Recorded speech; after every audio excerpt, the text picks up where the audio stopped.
The only function that my husband had at the end was his voice, and it was very difficult to understand him. And so even there wasn't great communication.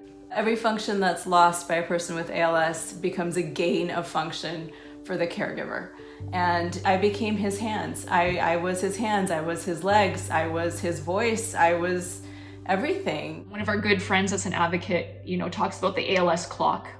The ALS clock moves much faster than the human clock.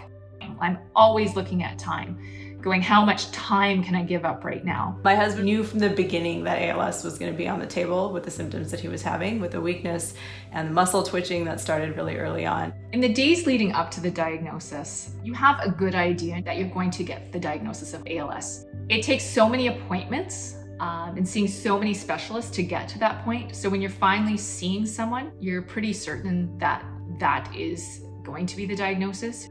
My husband's disease progressed very quickly. My husband was bedbound. Even when we had virtual visits, all they could see was his face. And as a caregiver, they weren't my doctors. So it was very hard to find the voice to speak up and say, but you're missing this and you're missing this. And you don't know, with ALS, you don't know what awful change is coming next. What gives me hope is the drive in the patient community right now. There are so many people who are speaking out and making change and fighting. You come into this group and everyone is so energized and you're amazed that these are ALS patients. These are patients that have a limited time, and you're just amazed of all the energy and what they're doing. We see a lot of treatments out there that are looking very, very promising and looking for ways to improve ALS care. That gives me hope. It's been my world. It really has. It hasn't ended. The only thing that makes me feel a little bit better is to know that I'm trying to make a difference.